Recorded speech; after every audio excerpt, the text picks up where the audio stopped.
Hello and welcome back to Tidbit of Torah. I want to wish you all a Yom Yerushalayim Sameach, a happy Yom Yerushalayim, because today is Jerusalem Day, which is exactly what Yom, meaning day, and Yerushalayim, meaning Jerusalem, means. Well, let's take a little time on this Torah tidbit to explore what is Yom Yerushalayim, what's the history of it, and what does that mean for us today. So Jerusalem Day commemorates the reunification of Jerusalem at the end of the Six-Day War in 1967.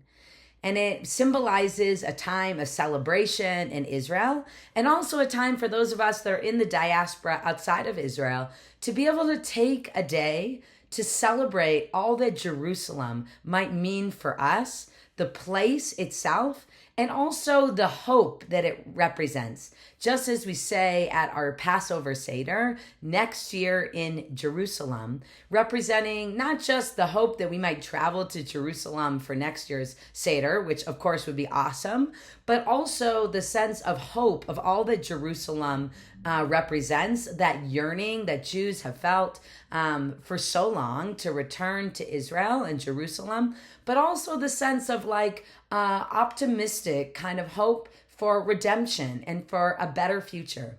When you think about Jerusalem, it is really the center of our prayers and a center of our spirituality in Judaism. No matter whether you've set foot in the land or not, we actually stand physically and face Jerusalem. When we pray, no matter where we are always facing east or we're facing Jerusalem in our prayers. It's a kind of anchor spiritually for all of us. So what do we do on Yom Yerushalayim to celebrate this day? Well, I'm wearing a little blue and white to celebrate Israel, but also we added a Hallel section to our prayers. What is Hallel? Hallel is a celebratory additional section that's added to prayers after the morning shacharit service, which is kind of the main meaty or tofu section of the service, that comes after Pesukei de Zimra, which is the morning psalms and blessings, the spiritual warm-up. Then shacharit is like after when you're getting into a workout, like you've been warmed up, now you're really in the heart of it, you're getting into your flow. You begin on a weekday, Yishtabach Shimcha Le'ad Malkeinu, or on Shabbat, Yishtabach Shimcha Le'ad Malkeinu, and you do the Shema and the Amidah, the standing prayer, and you have a real time for prayer and spiritual reflection. And then before the Torah reading, on Torah reading days, we add a Hallel. A Hallel is a section of the service that's added on Moedim, on holidays like Sukkot and Passover and Shavuot, but also on Hanukkah, on Rosh Chodesh, which is our new month when we celebrate a new moon and a new month, and also in most congregations on Yom Yerushalayim. Why not all congregations?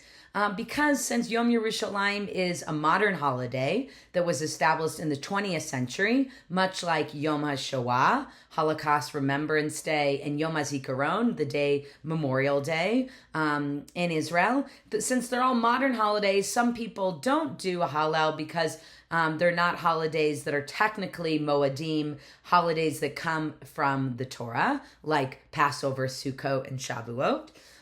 But in most congregations, we add Hallel. Why? Because it allows us in our liturgy to represent that celebratory feel, like we feel at Hanukkah and other holidays, that sense of celebration, that this is a day, even when we feel darkness, even when we're counting the days since the hostages were taken, in which we have something to celebrate. We celebrate the presence of Israel, all that it represents to the Jewish people, as well as to Muslims and Christians as well, because Jerusalem, of course, is a holy city for so many people across religions, time, and space.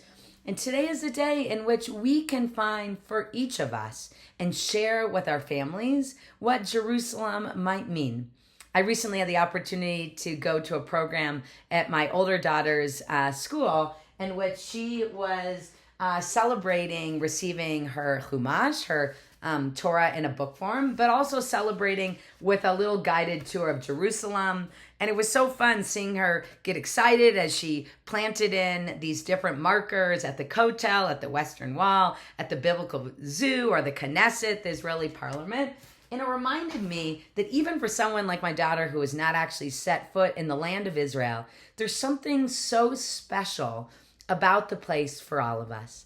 So as we enter this Yom Yerushalayim, as we celebrate this together, I invite you to think about for yourself, for your children, for your family, for your community, what does Jerusalem represent for you? How is it a source of hope? How is it a modern city? How is it an ancient city? And how is it something maybe even more for you and for your family? I hope that you enjoy this Yom Yerushalayim, and a Shabbat Shalom to you.